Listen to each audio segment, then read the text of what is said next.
Hello everyone. तो business study का exam start होने में 24 आवर से भी कम का समय बचा है। इस वीडियो में हम बात करने वाले हैं कि किस तरह से एग्जाम में आप बिजनेस स्टडी के सारे क्वेश्चन को आसानी से सॉल्व कर सकते हो। और इस वीडियो को कंप्लीट देखने के बाद आपको किसी भी बीबीआई क्वेश्चन को रटने की ज़रूरत नहीं पड़ेगी, बल्कि सारे क्वेश्चन को आप फुल कॉन्सेप्ट के साथ सॉल्व करके आओगे। तो बस वीडियो को स्टार्ट से एंड तक जरूर देखना। चलिए वीडियो स्टार्ट करते हैं। कॉमर्स स्ट्रीम में इंटरप्रेनरशिप के बाद जो सबसे ईजीएस्ट स्कोर है, जहाँ पे आप 90+ आसानी से स्कोर कर सकते हो, तो वो है बिजनेस स्टडी यानी कि बीएसटी। वेल, बीएसटी में ऐसा नहीं कि क्वेश्चन ज़्यादा हार्ड रहते हैं। जितने क्वेश्चन रहते हैं सारे क्वेश्चन बेसिक से रहते हैं, जो आपने पहले पढ़ चुका होता है। लेकिन क्वेश्चन का लैंग्वेज थोड़ा चेंज रहता है। क्वेश्चन का लैंग्वेज थोड़ा चेंज रहने के कारण आपको ऐसा लगता है कि इस तरह के क्वेश्चन तो मैंने पढ़ा ही नहीं, फिर आप उस क्वेश्चन को छोड़ देते हो। इस तरह से क्वेश्चन छूटते चले जाते हैं। तो सबसे पहले आपको ये जानना जरूरी है कि जो क्वेश्चन रहते हैं वे किस टाइप के रहते हैं, किस तरह से पूछे जाते हैं, और आपको कौन सी चीज़ें पढ़नी चाहिए, कौन सी चीज़ों पर आपको ज़्यादा इंपॉर्टेंस देना चाहिए। ठीक है, तो आज की इस वीडियो में हम इसी के बारे में बात करने वाले हैं। तो बिजनेस स्टडी के आप किसी भी चैप्टर को उठा लो, या वो फर्स्ट चैप्टर मैनेजमेंट का हो, या फिर second chapter principle of management, या वो business environment, planning, organising, staffing, directing, controlling, मतलब कोई भी चैप्टर हो, आपको उस चैप्टर की जो टॉपिक है, जो इंपॉर्टेंट टॉपिक है, उस टॉपिक की आपको डिफिनेशन पता होनी चाहिए। आपको उसकी फीचर या नेचर या कैरेक्टरिस्टिक्स, तीनों एक ही चीज़ें हैं, आपको फीचर पता होनी चाहिए। फिर इसके बाद आपको उसकी इंपॉर्टेंस पता होनी चाहिए। वेल, ये सबसे बेसिक चीज़ें हैं, ये आपको सबको पता होनी चाहिए। और मैं इन सभी बेसिक चीज़ों को इसलिए बता रहा हूँ बिकॉज इन बेसिक चीज़ों से ही एग्जाम में 70% क्वेश्चन पूछे जाते हैं। वेल, अब मैं आपको कुछ प्रैक्टिकली तौर पर मॉडल पेपर के क्वेश्चन सॉल्व करने वाला हूँ। ठीक है, वो आपको अभी मैं दिखाने वाला हूँ। तो ये 2021 का बिजनेस स्टडी का मॉडल पेपर है। देखो, किसी भी सब्जेक्ट के एनालिसिस के लिए मॉडल पेपर सबसे बेस्ट चीज़ रहती है। इसी से आपको पता चलता है कि एग्जाम में जो क्वेश्चन आने वाले हैं वो किस लेवल के आने वाले हैं। इसलिए मैं आपको हमेशा कहता हूँ कि जो मॉडल पेपर के क्वेश्चन है उसे आप खुद से सॉल्व करने की कोशिश करो। अगर आप इसे खुद से सारे क्वेश्चन सॉल्व कर रहे हो तो आप एग्जाम में भी अच्छे से सारे क्वेश्चन सॉल्व कर सकते हो। इसलिए कम से कम एक बार आप मॉडल पेपर को खुद से सॉल्व करने का ट्राई हमेशा किया करो। ठीक है, तो देखो हम बात करते हैं फर्स्ट क्वेश्चन की। क्वेश्चन नंबर फर्स्ट है, why it is said that principles of management are universal. ऐसा क्यों कहा जाता है कि प्रबंध के सिद्धांत सार्वभौमिक हैं। तो देखो, आपने ये क्वेश्चन कहीं भी देखा नहीं होगा आप, लेकिन जब आपने प्रिंसिपल ऑफ मैनेजमेंट को पढ़ा होगा, उसके फीचर को देखा होगा, तो आपने universal applicability, general guidelines, formed by practice and experimentation, या फ्लेक्सिबल, या इट इज़ मेनली बिहेवियरल, ये सारी चीज़ें आपने देखी होगी।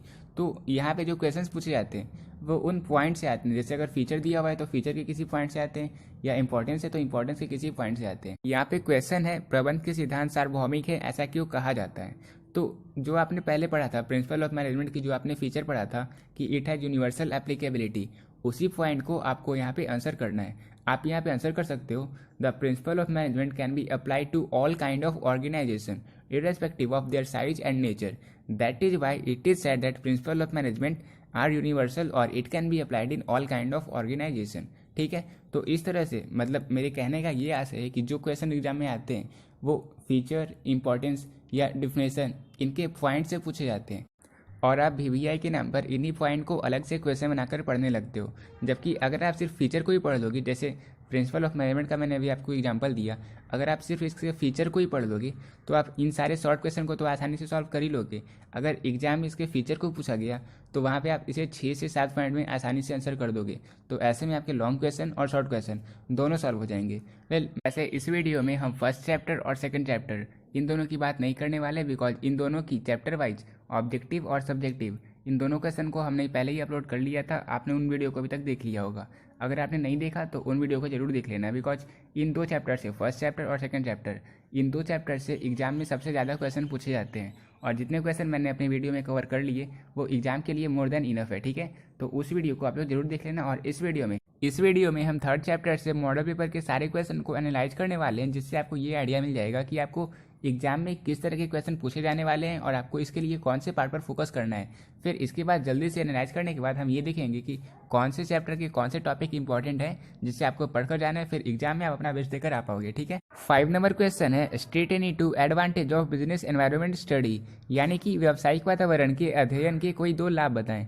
तो इनडायरेक्टली ही हमसे ये पूछा गया है कि बिजनेस एनवायरनमेंट को स्टडी करने की क्या क्या इंपॉर्टेंस है, उससे क्या हमें लाभ होते हैं। तो देखो, अब हम नोट्स के साथ इस क्वेश्चन को आंसर करने वाले हैं। तो बिजनेस एनवायरनमेंट को स्टडी करने की फर्स्ट एडवांटेज है कि it helps in identification of opportunity, यानी कि एनवायरनमेंट में जितने भी अपॉर्चुनिटी अवसर हैं उन्हें आइडेंटिफाई करने में हेल्प करता है, जिससे हम फर्स्ट मूवर एडवांटेज प्राप्त कर सकते हैं। तो ये फर्स्ट एडवांटेज हो गया। सेकंड एडवांटेज है, it helps in identification of threat, यानी कि जितने खतरे हैं उसे पहचानने में भी हमें मदद मिलती है। इस तरह से ये तो शॉर्ट क्वेश्चन था। अगर क्वेश्चन लॉन्ग रहता, आपको 4 से 5 पॉइंट में आंसर करना रहता, तो आप इस तरह से इसे आंसर कर सकते थे। ठीक है, तो आप इन आंसर को नोट कर सकते हो और एग्जाम में आप इस तरह से आंसर कर सकते हो। आप जब इसे याद करते हो तो एग्जाम में क्या होता है, आप 1-2 पॉइंट्स को भूल जाते हो। आप याद तो सब क्वेश्चन को अच्छे से कर लेते हो, पर एग्जाम में आपको याद नहीं रहता एक और पॉइंट कौन सा था। जैसे अगर यहाँ पे बात की जाए तो टाइपिंग यूजफुल रिसोर्सेज, आप ये भूल गए एग्जाम में, तो आप मतलब इस पॉइंट को लिखोगे ही नहीं, आपके 3-4 पॉइंट ही रह जाएंगे और इससे आपके मार्क्स कम आ सकते हैं। तो इसके लिए मैं एक टेक्निक यूज करता था। मैं क्या करता था, जितने पॉइंट हैं उन सभी पॉइंट से एक एक वर्ड को मैं लिंक कर देता था। जैसे देखो यहाँ पे first, second, third, fourth, fifth, sixth, total 6 point है। इन 6 पॉइंट को मैंने एक वर्ड यूज किया, टॉपर, TOPPR। ठीक है, यहाँ पे वो टॉपर वाला नहीं है, ये है TOPPR। तो इंपॉर्टेंस ऑफ बिजनेस एनवायरनमेंट, जो भी बंदा, जो भी इंसान बिजनेस एनवायरनमेंट को अच्छे से एनालाइज कर ले, वो टॉपर जरूर अच्छे से हो सकता है, वो अच्छे से टॉपर हो सकता है। ये बस आप एक मतलब याद करने के लिए ये ट्रिक यूज कर सकते हो। तो अब टॉपर से देखो क्या क्या होता है। फर्स्ट टी से हो गया आइडेंटिफिकेशन ऑफ थ्रेट, ये टी से हो गया। ओ से हो गया आइडेंटिफिकेशन ऑफ अपॉर्चुनिटी, फिर TOP, पी से हो गया इम्प्रूविंग परफॉर्मेंस, फिर पी से हो गया, एक और पी है तो उससे हो गया पॉलिसी फार्मूलेशन। जो पॉइंट नंबर 5 है assistance in planning and policy formulation. फिर आर से हो गया coping with rapid changes, and एक और आर से हो गया टैपिंग यूजफुल रिसोर्सेज। इस तरह से अगर आप टॉपर को बस इस वर्ड को ही याद करोगे, आप सारे पॉइंट को आंसर कर दोगे। और मुझे ये जो टेक्निक है, ये मैं 12th से स्टार्ट किया था और अभी यूज़ करता हूँ, मेरे लिए बहुत ही ज़्यादा हेल्पफुल है। इसलिए आप इस टेक्निक को यूज़ किया करो, आपके सारे पॉइंट आपको अच्छे से याद रहेंगे और भूलने के कोई चांस। अब जो हिंदी मीडियम के स्टूडेंट हैं वे इस आंसर को नोट कर सकते हो और आप भी इसे ट्रिक बनाकर अच्छे से याद कर सकते हो। ठीक है, तो इस क्वेश्चन को हमने देख लिया, अब देखते हैं नेक्स्ट क्वेश्चन को। अब क्वेश्चन नंबर 6 है state in 2 type of economic system, आर्थिक प्रणालियों के कोई 2 प्रकार बताइए। तो इकोनॉमिक सिस्टम 3 टाइप में क्लासिफाइड है। गवर्नमेंट इकोनॉमी, जिसे हम सोशलिस्ट इकोनॉमी या प्लान इकोनॉमी भी कहते हैं। इसके अलावा प्राइवेट इकोनॉमी, जिसे हम मार्केट इकोनॉमी भी कहते हैं। और फिर मिक्स्ड इकोनॉमी, जहाँ पे गवर्नमेंट इकोनॉमी और प्राइवेट इकोनॉमी दोनों का मिक्स्ड वेरिएशन होता है। और इसे किसके द्वारा प्रोवाउंड किया गया था, JM केनेस के द्वारा मिक्स्ड इकोनॉमी को। तो बात करते हैं गवर्नमेंट इकोनॉमी की, तो गवर्नमेंट इकोनॉमी को जितना भी कंट्रोल होता है, ओवरऑल कंट्रोल गवर्नमेंट के हाथों में रहता है और यहाँ पे प्राइवेट सेक्टर कुछ भी इंटरफेयर नहीं कर सकता। जितने भी डिसीजन लिए जाते हैं वो सोशल वेलफेयर के बेसिस पे लिए जाते हैं और जितने भी डिसीजन लेते हैं सभी गवर्नमेंट सेक्टर के द्वारा लिए जाते हैं। तो इस तरह से, और लास्ट में आप इसके एग्जांपल को शो कर सकते हो, जैसे गवर्नमेंट इकोनॉमी में चाइना, डेनमार्क, फिनलैंड, ये सारे गवर्नमेंट इकोनॉमी के अंदर आते हैं। अब बात करें प्राइवेट इकोनॉमी की, तो यहाँ पे ओवरऑल कंट्रोल किसके हाथों में रहता है, तो वो होता है प्राइवेट सेक्टर के हाथों में और यहाँ पे गवर्नमेंट सेक्टर इंटरफेयर नहीं कर सकता। ठीक है, अब बात करते हैं डिसीजन की, तो जितने भी डिसीजन लिए जाते हैं वो प्रॉफिट को देखकर लिए जाते हैं और किस बेसिस पे रहते हैं, प्रॉफिट के बेसिस पे। और किसके द्वारा लिए जाते हैं, तो प्राइवेट सेक्टर के द्वारा लिए जाते हैं। बात करें एग्जाम्पल की, तो Hong Kong, Singapore, Australia, UAE, USA, UK, ये सारे प्राइवेट इकोनॉमी के एग्जाम्पल हैं। ठीक है, तो इस तरह से हमने देखा 3 इंपॉर्टेंट पॉइंट है। अगर हम गवर्नमेंट इकोनॉमी और प्राइवेट इकोनॉमी इन दोनों को डिफाइन करें तो इनके 3 पॉइंट हैं, C से कंट्रोल, I से इंटरफेयर और D से डिसीजन किसके बेसिस पे लिए जाते हैं और किनके द्वारा लिए जाते हैं। तो CID इसका एक ट्रिक बन रहा है, तो इस तरह से आप इसे याद कर सकते हो। ठीक है, अब 7 नंबर क्वेश्चन है, what do you understand by business environment, व्यावसायिक पर्यावरण से आप क्या समझते हैं। तो यहाँ तो हमें सिंपली डिफिनेशन ही देना है। Business environment refers to forces and institutions outside the firm with which its members must deal to achieve the organisational purpose. ठीक है, अब यहाँ पे फोर्सेज और इंस्टीट्यूशंस, इनका क्या अर्थ होता है। फोर्सेज का अर्थ होता है political, economical, social, technological and legal factor से। ठीक है, इसे आप लोग पिस्टल से याद कर सकते हो। P से हो गया पॉलिटिकल, E से इकोनॉमिकल, S से सोशल, T से टेक्नोलॉजिकल एंड L से लीगल। ओके, एंड इंस्टीट्यूशंस का मतलब हुआ refers to suppliers, customers, competitors etcetera. ठीक है, तो अब इन क्वेश्चंस को भी हमने देख लिया और हमने 3rd चैप्टर को कंप्लीट कर लिया है। तो अब बात करते हैं 3rd चैप्टर के इंपॉर्टेंट टॉपिक की। तो सबसे पहले जो बेसिक चीज़ें थी, यानी कि डिफिनेशन, फीचर और इंपॉर्टेंस, ये 3 चीज़ें आपको अच्छे तरीके से याद रहना चाहिए। ये सबसे बेसिक चीज़ें, एक एवरेज स्टूडेंट को ये अच्छे तरीके से याद रहना चाहिए।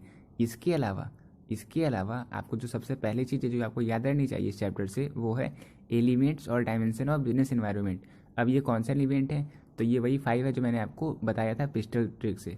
पिस्टल यानी कि P से हो गया पॉलिटिकल, इकोनॉमिक, सोशल, टेक्नोलॉजिकल और लीगल। ठीक है, तो ये 5 एलिमेंट्स होते हैं बिजनेस एनवायरनमेंट के। इसके अलावा नई जो इकोनॉमिक पॉलिसी आई थी उसमें जो मेजर स्टेप लिए गए थे, जैसे new industrial policy, new trade policy या फिर सेबी को जो इस्टेब्लिश किया गया था, तो इन पॉइंट को आप लोग पढ़ लेना। और इसके अलावा इस नई गवर्नमेंट पॉलिसी का क्या इम्पैक्ट पड़ा था, जैसे कंपटीशन इंक्रीज हो गया था, ज़्यादा डिमांडिंग कस्टमर थे, या फिर टेक्नोलॉजिकल में बहुत बड़ा चेंज आया था। तो इन पॉइंट्स को आप लोग एक बार पढ़ लेना, ये सब आपके लिए इनफ है। और जो सबसे बेसिक चीज़, जो सबसे इंपॉर्टेंट चीज़ है वो है एलपीजी। एलपीजी यानी लिबरलाइजेशन, प्राइवेटाइजेशन एंड ग्लोबलाइजेशन। ये तीन चीज़ें क्या होती है, इसकी डिफिनेशन आपको लगभग 4 से 5 पॉइंट में आपको पता रहनी चाहिए। ये लॉन्ग क्वेश्चन में पूछा जा सकता है, ठीक है। तो आप बस इस चैप्टर से यानी कि चैप्टर नंबर 3 से बस इन 6 पॉइंट को आप लोग पढ़ लेना। ये एग्जाम पॉइंट ऑफ व्यू से बहुत ज़्यादा हो गया, मोर देन इनफ है। अब क्वेश्चन नंबर 8 है, what do you mean by planning. नियोजन से आप क्या समझते हैं। तो देखो ये सबसे बेसिक क्वेश्चन हो गया। ये क्वेश्चन प्लानिंग की डिफिनेशन ही पूछ रहा है, तो इसे तो आप लोग अच्छे से आंसर कर सकते हो। वैसे planning is a trap to capture the future, ये किसने कहा था, ये आप लोग कमेंट बॉक्स में जरूर आंसर करना, ठीक है। तो प्लानिंग की डिफिनेशन तो आपको पता ही होगी। Planning is deciding in advance what to do and how to do. इस तरह से आप इसे याद कर सकते हो। It seeks to bridge the gap between where we are and where we want to go, ठीक है। अब 9 नंबर क्वेश्चन है, what are the importance of policy in management. नीतियों का प्रबंध में क्या महत्व है। तो देखो ये क्वेश्चन जो है ये भी पॉइंट से ही पूछा गया है। आपने ये पढ़ा होगा types of plan, single use plan and standing plan. तो स्टैंडिंग प्लान में आपने देखा होगा पॉलिसी, प्रोसीजर, मेथड, रूल्स। तो ये सब क्या होते हैं ये आपको पता होना चाहिए, नहीं पता होगा तो आप लोग पढ़ लेना, ठीक। तो पॉलिसी वैसे जनरल गाइडलाइंस होते हैं जो एक मैनेजर को, एक ऑर्गेनाइजेशन के मैनेजर को डायरेक्शन प्रोवाइड करवाते हैं कि वो किस तरह से उन्हें एक्शन लेना चाहिए, और ये according to the changing situation ये फ्लेक्सिबल हो सकते हैं, ठीक है।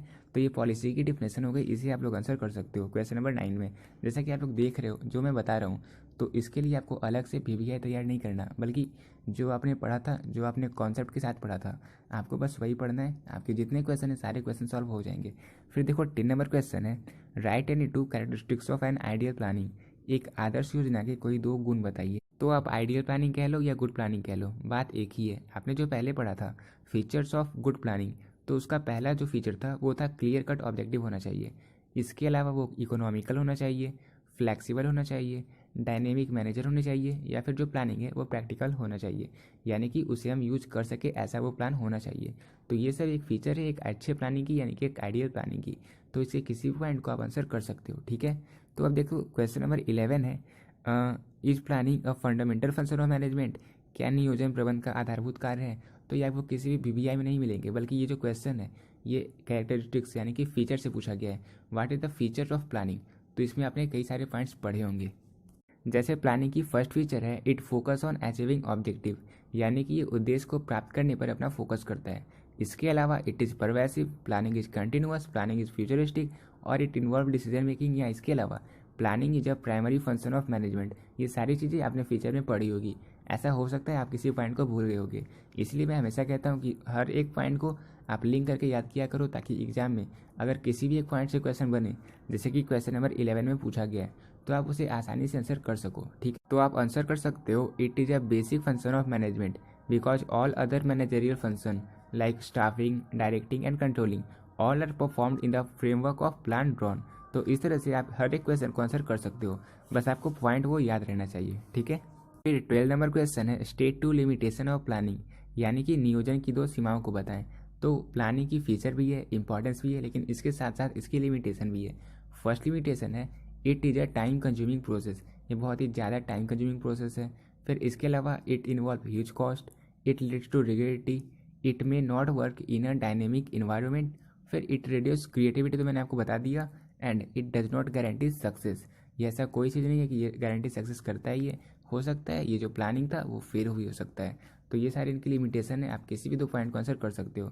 तो अब हमने प्लानिंग के भी सारे क्वेश्चन को कवर कर लिया। अब हम बात करते हैं प्लानिंग चैप्टर के इंपॉर्टेंट टॉपिक की। तो प्लानिंग के चैप्टर में आपको सबसे पहले प्लानिंग की डिफिनेशन, इसकी फीचर और इसकी इंपॉर्टेंस आपको पता होनी चाहिए, ठीक है, जो सबसे बेसिक चीज़ें थी। और इसके अलावा आपको प्लानिंग की लिमिटेशन पता होनी चाहिए। आपको प्लानिंग प्रोसेस कितने टाइप के होते हैं, टोटल 7 होते हैं प्लानिंग प्रोसेस, आपको वो पता होना चाहिए। वो कौन कौन से, setting objective, developing premises, identifying alternative course of action, evaluating alternative. जो भी आपके पास नोट्स हैं आप उनसे पढ़ लेना, ठीक है। और इसके अलावा अभी मैंने किन किन बात किया, सबसे पहले मैंने बात किया लिमिटेशन के बारे में, फिर प्लानिंग की प्रोसेस के बारे में, और इसके अलावा आपको ये याद रखना चाहिए कि प्लान कितने टाइप के होते हैं, सिंगल यूज प्लान होते हैं, स्टैंडिंग प्लान होते हैं, और इन दोनों को कितने टाइप में क्लासीफाइड किया गया है। और जो क्वेश्चन नंबर 9 था, what are the importance of policy in management, ये आप स्टैंडिंग प्लान के टाइप्स में पढ़ सकते हो। ठीक है, स्टैंडिंग प्लान के कई टाइप थे, ऑब्जेक्टिव, स्ट्रैटेजी के सारे स्टैंडिंग प्लान के टाइप थे। प्लानिंग चैप्टर के भी इंपॉर्टेंट टॉपिक को हमने देख लिया। अब बात करते हैं हमने ऑर्गेनाइजिंग के चैप्टर की। ठीक है, तो फर्स्ट क्वेश्चन है व्हाई ऑर्गेनाइजेशन इज नेसेसरी। तो सिंपल सी बात है, यहाँ पे आपसे ये पूछा जा रहा है what is the importance of organising. तो आप किसी भी पॉइंट को आंसर कर सकते हो। बहुत सारे पॉइंट है, जैसे it benefit of specialisation, it brings clarity in working relationship, optimum utilisation of resources, effective administration, development of personal expansion and growth. बस आप लिंक बना लो, आपको सारी चीज़ें अच्छे से याद हो जाएगी, जैसे मुझे याद है। ये मैं कॉपी देकर नहीं बता रहा, बल्कि मुझे ये सारी चीज़ें याद है। ठीक है, तो सिंपल सी बात है, मतलब इनमें से किसी पॉइंट को आप आंसर कर सकते हो। आप आंसर कर सकते हो it bring clarity in working relationship, या इसके अलावा it makes optimum utilisation of resources. मतलब आपको इंपॉर्टेंस ऑफ ऑर्गेनाइजिंग के पॉइंट्स को आंसर करना है। ठीक है, फिर 14 नंबर क्वेश्चन है how organisation is helpful in coordination. संगठन किस प्रकार समन्वय में सहायक है। तो देखो, अभी मैंने आपको पॉइंट बताया था, क्लैरिटी इन वर्किंग रिलेशनशिप। तो जब सुपीरियर और सबऑर्डिनेट, इन दोनों को पता है इनकी अथॉरिटी और रिस्पॉन्सिबिलिटी, सबको पता है, सब वेल डिफाइंड है, एक सुपीरियर और सबऑर्डिनेट, इन दोनों के रिलेशन जब क्लियरली डिफाइन होते हैं ऑर्गेनाइजिंग में, तो इन दोनों के बीच कोऑर्डिनेशन अच्छे तरीके से इस्टेब्लिश किया जा सकता है, और यही कारण है एक ऑर्गेनाइजेशन समन्वय में सहायक होता है। ठीक है, तो मतलब पॉइंट से ही आप आंसर कर सकते हो सारे क्वेश्चन को, इसलिए मैं हमेशा कह रहा हूँ आप इन बेसिक चीज़ों पर ध्यान दो। आपको पीवीआई के चक्कर में बहुत सारी क्वेश्चन को रटने की जरूरत नहीं है। अब 50 नंबर क्वेश्चन है व्हाट इज फंक्शनल ऑर्गेनाइजेशन। क्रियात्मक संगठन किसे कहते हैं। तो देखो, ऑर्गेनाइजेशनल स्ट्रक्चर को दो टाइप में क्लासीफाइड किया गया है, इसे दो टाइप में बांटा गया है, functional structure and divisional structure. Functional structure में जितनी भी एक्टिविटी है उसे उसके फंक्शन के अकॉर्डिंग ग्रुप किया गया है, और उसी के अकॉर्डिंग डिपार्टमेंट को बनाया गया है, और हर एक डिपार्टमेंट अपने कोऑर्डिनेटिंग हेड को रिपोर्ट करता है। ठीक है, ये बात है फंक्शनल ऑर्गेनाइजेशन की। ठीक है, तो इसे आप डिफाइन कर सकते हो in this structure activities are grouped and departments are created on the basis of specific function to be performed and all departments report to a coordinating head। ठीक है, फिर 60 नंबर क्वेश्चन है discuss the element of delegation. भारापन के तत्वों का वर्णन कीजिए। तो delegation simply mean it is a process of sharing of task and authority between a manager and his subordinate. ठीक है, अब देखो, डेलीगेशन के टोटल 3 एलिमेंट होते हैं, अथॉरिटी, रिस्पॉन्सिबिलिटी और अकाउंटेबिलिटी। और ये तीन चीज़ों क्या है, ये तीन चीज़ें क्या है, ये आपको पता होनी चाहिए। तो अब हमने 5th चैप्टर यानी ऑर्गेनाइजिंग के सारे मॉडल पेपर के क्वेश्चन को भी देख लिया।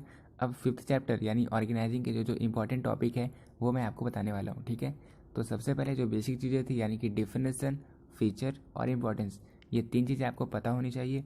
इसके अलावा आपको ऑर्गेनाइजिंग के कौन कौन से प्रोसेस हैं ये आपको पता होनी चाहिए। प्रोसेस कौन कौन से हैं, first identification and division of work, second departmentalisation, third assignment of duties and fourth establishing reporting relationship. ठीक है, तो ये हो गए steps in the process of organising. इसके अलावा आपको ऑर्गेनाइजेशन के स्ट्रक्चर के बारे में पता होनी चाहिए, जो मैंने आपको बताया फंक्शनल एंड डिविजनल, इन दोनों के कॉन्सेप्ट आपको पता होने चाहिए।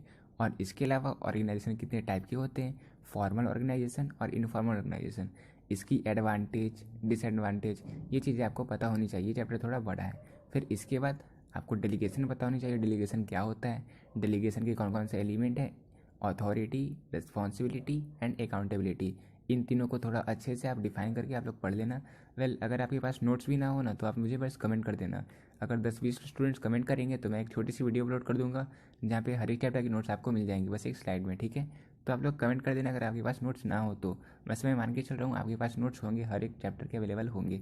अगर नहीं होंगे तो आप लोग कमेंट कर देना जरूर। ठीक है, मैं जल्द से जल्द अपलोड कर दूंगा 2 से 3 घंटे में, मतलब कल मॉर्निंग तक अपलोड हो जाएगा। तो डेलीगेशन के बाद अब जो नेक्स्ट टॉपिक है सेंट्रलाइजेशन और डिसेंट्रलाइजेशन, इन दोनों की डिफिनेशन और इंपॉर्टेंस, इन दो चीज़ों को आप लोग देख लेना। फिर ये चैप्टर कवर हो चुका है। अब फिर हम देखेंगे नेक्स्ट चैप्टर को यानी कि स्टाफिंग को। 17 नंबर क्वेश्चन है discuss the internal sources of recruitment. भर्ती के आंतरिक स्रोतों का वर्णन कीजिए। तो रिक्रूटमेंट, सिलेक्शन और ट्रेनिंग, ये तीन चीज़ें क्या हैं, ये है कंपोनेंट ऑफ स्टाफिंग। ये स्टाफिंग के कंपोनेंट है, यानी कि स्टाफिंग के चैप्टर के हैं। और स्टाफिंग का जो कंपोनेंट है यानी कि जो रिक्रूटमेंट है, इसमें इंटरनल सोर्सेज और एक्सटर्नल सोर्सेज, ये दो सोर्सेज होते हैं। इंटरनल सोर्सेज में क्या क्या आते हैं ट्रांसफ़र और प्रमोशन। तो आपको ट्रांसफ़र और प्रमोशन कोई कोई बस डिस्कस करना था। तो ये 18 नंबर क्वेश्चन है, state any two difference between recruitment and selection. भर्ती और चुनाव में कोई दो अंतर बताइए। तो स्टाफिंग के जो कंपोनेंट है रिक्रूटमेंट और सिलेक्शन, हमें इन दोनों के बीच के डिफरेंस को ही बताना है। तो इनके फीचर को भी हम डिफरेंस के रूप में यूज कर सकते हैं, ठीक है। तो जैसे रिक्रूटमेंट की डिफिनेशन है, it refer to the process of finding possible candidate for a job और अ फंक्शन। यानी कि हम किसी भी पार्टिकुलर जॉब के लिए हम जब एप्लीकेशन इनवाइट करवाते हैं अलग अलग कैंडिडेट से, तो उसे कहते हैं रिक्रूटमेंट। जबकि सिलेक्शन का अर्थ है, it is the process of choosing those who have skill knowledge and ability to perform the job. यानी कि जो पार्टिकुलर जॉब है उसके लिए जो सबसे बेस्ट स्किल्ड पर्सन है उसे चूज करने का जो रिक्रूटमेंट जो प्रोसेस हुआ उसे कहते हैं सिलेक्शन। और इसके भी कई सारे प्रोसेस होते हैं, ठीक है। तो इस तरह से आप इनके फीचर को इनके डिफरेंस के रूप में यूज कर सकते हो, ठीक है। 19 नंबर क्वेश्चन है, write two advantage of training. प्रशिक्षण के दो लाभ बताइए।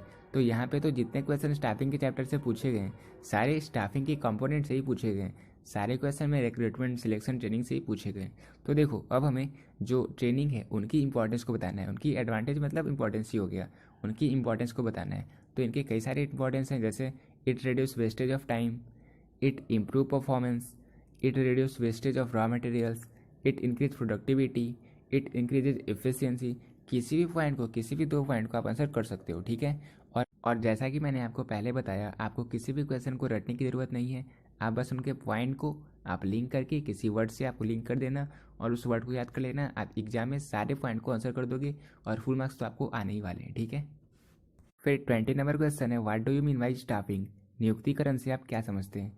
तो अब इतने इजी क्वेश्चन को तो बताने की ज़रूरत नहीं है, मैंने आपको पहले ही बता दिया। आप डेफिनेशन, फीचर और इंपॉर्टेंस कम से कम इन तीन चीज़ों को याद कर लेना। Staffing is concern with filling various positions और jobs in the organisation with the suitable personnel, ठीक है। स्टाफिंग के भी इतने इजी क्वेश्चन हमारे मॉडल पेपर में दिए हुए थे, हमने सारे क्वेश्चन को सॉल्व कर लिया। और अब बात करते हैं स्टाफिंग चैप्टर के इंपॉर्टेंट टॉपिक की। तो सबसे पहले जो बेसिक चीज़ें यानी कि स्टाफिंग की डिफिनेशन, फीचर, इंपॉर्टेंस, ये तीन चीज़ें आप लोग पढ़ लेना। इसके बाद staffing as a part of human resource management, इसे आप लोग जरूर देख लेना। इससे एग्जाम में बहुत सारे क्वेश्चन बनते हैं, बहुत सारे नहीं मतलब एक दो क्वेश्चन बनते हैं। Staffing as a part of human resource management, इसे आप लोग देख लेना, लॉन्ग में भी ये क्वेश्चन पूछा जा सकता है। फिर इसके बाद स्टाफिंग के प्रोसेस यानी कि man power planning, recruitment, selection, placement and orientation, मतलब जो स्टाफिंग के प्रोसेस है उसे आप लोग देख लेना। और इसके बाद स्टाफिंग के जो कंपोनेंट हैं, selection, recruitment and training. Recruitment में आपको क्या क्या चीज़ पर फोकस करना है। फर्स्ट है उसकी डिफिनेशन, रिक्रूटमेंट की डिफिनेशन और इनके सोर्सेज। इनके दो सोर्सेज हैं, इंटरनल और एक्सटर्नल। इन दो चीज़ों को आप लोग देख लेना। फिर सिलेक्शन की डिफिनेशन को और इनके प्रोसेस को देखना है। और इसके बाद फिर जो ट्रेनिंग एंड डेवलपमेंट है, इनकी मीनिंग को देख लेना और इनके मेथड को देख लेना, ठीक है। बस इतना करना है, फिर आपका स्टाफिंग का चैप्टर भी खल्लास। अब 21 नंबर क्वेश्चन है, what do you understand by supervision. पर्यवेक्षण से आप क्या समझते हैं। तो ये जो क्वेश्चन है ये डायरेक्टिंग का क्वेश्चन है, और ये जो सुपरविजन है ये डायरेक्टिंग के एलिमेंट है, ठीक है। डायरेक्टिंग के एलिमेंट कौन कौन से हैं, सुपरविजन, मोटिवेशन, लीडरशिप, कम्युनिकेशन, ये सारे डायरेक्टिंग के एलिमेंट हैं, ठीक है। अब देखो सुपरविजन क्या है। ये जो जितने भी सबऑर्डिनेट होते हैं एक ऑर्गेनाइजेशन में, अपने सबऑर्डिनेट को इंस्ट्रक्ट करना, गाइड करना, ऑब्जर्व करना, ताकि वो अपने जो वर्क प्लेस है वहाँ भी अच्छी तरीके से कार्य कर सके, ताकि एक ऑर्गेनाइजेशन अपने गोल को अचीव कर सके, ये कहलाता है सुपरविजन। यानी कि supervision imply instructing, observing, monitoring and guiding the subordinate at work place to ensure that plans and procedure are going well as intended, okay. 22 number question है, what do you mean by leadership. नेतृत्व से आप क्या समझते हैं। तो जो directing का जो नेक्स्ट एलिमेंट था यानी कि लीडरशिप, अब हमें इनकी डिफिनेशन देनी है। तो लीडरशिप क्या होता है, basically is the process of influencing the behaviour of people by making them strive voluntary toward achievement of organisational goal. यानी कि अपने ऑर्गेनाइजेशन की गोल को अचीव करने के लिए अपने वर्कर के बिहेवियर को इन्फ्लुएंस करना क्या कहलाता है लीडरशिप, ठीक है। अब 23 नंबर क्वेश्चन है, state importance of communication in management. प्रबंध में संदेशवाहन का महत्व बताइए। तो देखो ये भी बहुत ही बेसिक ही क्वेश्चन है, हमें कम्युनिकेशन के इंपॉर्टेंस को बताना है। तो देखो सबसे पहला इंपॉर्टेंस ये है कि जो कम्युनिकेशन है वो कोऑर्डिनेशन का बेसिस है, ठीक है। ये इसका फर्स्ट इंपॉर्टेंस हो गया। नेक्स्ट इंपॉर्टेंस है, it helps in the smooth working of enterprise. एक इंटरप्राइज को अच्छे से कार्य करने में कौन हेल्प करता है, तो कम्युनिकेशन। अगर कम्युनिकेशन अच्छा होगा, कम्युनिकेशन का सिस्टम अच्छा होगा, तो एक इंटरप्राइज अच्छे से स्मूथ तरीके से फंक्शन कर सकता है। इसके अलावा इसकी और भी कई सारी इंपॉर्टेंस है, जैसे it is the basis of decision making, it boost moral of the employee and it increase managerial efficiency. ये सारे इनके इंपॉर्टेंस है, ठीक है। तो अब हमने डायरेक्टिंग के क्वेश्चन को भी कवर कर लिया। अब हम बात करते हैं डायरेक्टिंग चैप्टर के इंपॉर्टेंट टॉपिक की। तो सबसे पहले हमें डायरेक्टिंग की डिफिनेशन और इनकी इंपॉर्टेंस पता होनी चाहिए। फिर इसके बाद डायरेक्शन के जो एलिमेंट है यानी कि सुपरविजन, हमें सुपरविजन की डिफिनेशन और इनकी इंपॉर्टेंस पता होनी चाहिए। फिर जो नेक्स्ट एलिमेंट है यानी कि मोटिवेशन, हमें इनकी इंपॉर्टेंस पता होनी चाहिए। और जो मॉस्लो की नीड हायरार्की थ्योरी है उसके बारे में आपको ज़रूर पता होना चाहिए। वो क्वेश्चन एग्जाम में जरूर आ सकता है, एक शॉर्ट क्वेश्चन में आ सकता है, ठीक है। तो मॉस्लो की हायरार्की थ्योरी आप लोग एक बार देख लेना। और जो इंसेंटिव है वो दो टाइप के होते हैं, फाइनेंशियल और नॉन फाइनेंशियल, इन दोनों को भी आप लोग देख लेना। फिर जो नेक्स्ट एलिमेंट है वो है लीडरशिप। अब लीडरशिप क्या होता है, इसकी क्या इंपॉर्टेंस है, और एक अच्छे लीडर की क्या क्या क्वालिटी होती है, तो इन सब पॉइंट को आप लोग अच्छे से देख लेना। फिर कम्युनिकेशन क्या होता है, ये कितने टाइप के होते हैं, फॉर्मल और इनफॉर्मल कम्युनिकेशन, ये क्या होते हैं, इनकी क्या एडवांटेज है, इनकी क्या डिसएडवांटेज है, और इनकी क्या इंपॉर्टेंस है, ये आपको पता होनी चाहिए। फिर एक अच्छी कम्युनिकेशन की क्या क्या बैरियर होती है, एक इफेक्टिव कम्युनिकेशन की क्या क्या बैरियर होती है, ये आप लोग देख लेना। आपका ये चैप्टर भी खत्म हो गया, ठीक है। अब 24 नंबर क्वेश्चन है, explain any two limitation of controlling. नियंत्रण के किन्हीं दो सीमाओं को स्पष्ट कीजिए। तो ये लास्ट चैप्टर यानी कि पार्ट ए का लास्ट चैप्टर है, कंट्रोलिंग का चैप्टर है। और अब हमें कंट्रोलिंग के लिमिटेशन को बताना है। तो इनके कई सारी लिमिटेशन है, जैसे फर्स्ट है difficulty in setting standard, second little control on external forces, third resistance from employees, and fourth costly affair. तो इनमें से किसी भी दो पॉइंट का आप आंसर कर सकते हो, ठीक है। फिर शॉर्ट टाइप में पार्ट ए का लास्ट क्वेश्चन है, व्हाट इज बजटरी कंट्रोल, यानी कि बजटरी नियंत्रण क्या है। तो ये एक टेक्निक है, ये कंट्रोलिंग की एक टेक्निक है, जहाँ पे हम जितने भी ऑपरेशंस होते हैं उन्हें हम एक बजट के फॉर्म में एडवांस में ही प्रिपेयर करते हैं। फिर लास्ट में रिजल्ट के बाद हम उस रिजल्ट को, जो हमारा एक्चुअल रिजल्ट होता है, उस एक्चुअल रिजल्ट को हम बजटरी स्टैंडर्ड से कंपेयर करते हैं, ठीक है। इसे ही कहते हैं बजटरी कंट्रोल, यानी कि it is a technique of managerial control in which all operations are planned in advance in the form of budget and actual results are compared with budgetary standard, ठीक है। अब देखो शॉर्ट टाइप में आपको केवल 15 question ही attempt करना होता है, ठीक है। और टोटल ऑप्शन आपको मिल रहे हैं 30 क्वेश्चन, और उन 30 में से अगर 25 क्वेश्चन आपको पार्ट ए से ही मिल रहे हैं तो आपको कोई ज़रूरत नहीं है आपको पार्ट बी में जाने का। आप यही 8 चैप्टर यानी कि management, principle of management, business environment, planning, organising, staffing, directing and controlling, आप इन्हीं चैप्टर को, जो टॉपिक मैंने आपको बताया उन टॉपिक को आप लोग पढ़ लो। फिर आपके सारे शॉर्ट क्वेश्चन सॉल्व हो जाएंगे। क्वेश्चन किस तरह से पूछे जाते हैं वो मैंने आपको बता दिया, उसे किस तरह से सॉल्व करना है ये मैंने आपको बता दिया। अब देखो जो लॉन्ग क्वेश्चन है वो कैसे पूछे जाते हैं। अब देखो लॉन्ग में टोटल 8 क्वेश्चन रहते हैं, उनमें से केवल 4 क्वेश्चन ही आपको अटेम्प्ट करना रहता है। और जो 3 क्वेश्चन है, स्टार्टिंग के जो 3 क्वेश्चन है वो फर्स्ट चैप्टर और सेकंड चैप्टर से ही पूछे गए। फर्स्ट क्वेश्चन है why management is more important in modern business. तो यहाँ पे आपको मैनेजमेंट की इंपॉर्टेंस को बताना है। आप ये बता सकते हो इट इंक्रीज एफिशिएंसी या it helps in the development of society. इस तरह से जो मैनेजमेंट की इंपॉर्टेंस है वो यहाँ पे आप बता सकते हो, ठीक है। तो फर्स्ट क्वेश्चन तो आपका सॉल्व हो जाएगा, ये फर्स्ट चैप्टर का क्वेश्चन है। सेकंड क्वेश्चन है what do you mean by coordination, explain its importance. फिर थर्ड क्वेश्चन है what are the main principle of scientific management. तो इन सभी क्वेश्चन को जो मैंने सब्जेक्टिव की वीडियो कवर की थी, फर्स्ट चैप्टर और सेकंड चैप्टर, जो वीडियो को आपने देख भी लिया होगा, तो उस चैप्टर से ये सारे क्वेश्चन पूछे गए और मैंने पहले इन क्वेश्चन को डिस्कस कर लिया था। तो इन सारे क्वेश्चन को आप लोग आसानी से सॉल्व कर सकते हो, किसी भी चैप्टर से पूछे जाए, पार्टी के किसी भी चैप्टर से पूछे जाए, इन सारे क्वेश्चन को आप लोग आसानी से सॉल्व कर लोगे। अब 34 नंबर क्वेश्चन है why planning is essential in a business, explain. तो एक व्यवसाय में नियोजन क्यों आवश्यक है, समझाएं। अब हमें ये बताना है कि प्लानिंग की क्या क्या इंपॉर्टेंस है एक बिजनेस में। तो प्लानिंग की जो इंपॉर्टेंस हमने पढ़ी थी तो आप उसे आंसर कर सकते हो। जैसे फर्स्ट पॉइंट था it provide direction, second it reduce the risk of uncertainty, third it reduce wasteful activity, fourth it promote innovative ideas, fifth facilitate decision making, या six establish standard for controlling. तो इन 6 point को आप लोग answer कर सकते हो। 6 point में अगर आप लोग आंसर करोगे तो आपके 5 आउट ऑफ 5 मार्क्स अच्छे से आ जाएंगे, ठीक है। और सारे पॉइंट को आप लोग किस तरह से याद करोगे, सारे पॉइंट को आप लिंक करके आप एक वर्ड में करोगे, फिर उस वर्ड को याद करने के बाद आप एग्जाम में अच्छे से सारे पॉइंट को एक्सप्लेन कर सकते हो, ठीक है। तो इस टेक्निक को यूज़ करना, आपके सारे क्वेश्चन सॉल्व हो जाएंगे। मिलते हैं अपनी नेक्स्ट वीडियो में।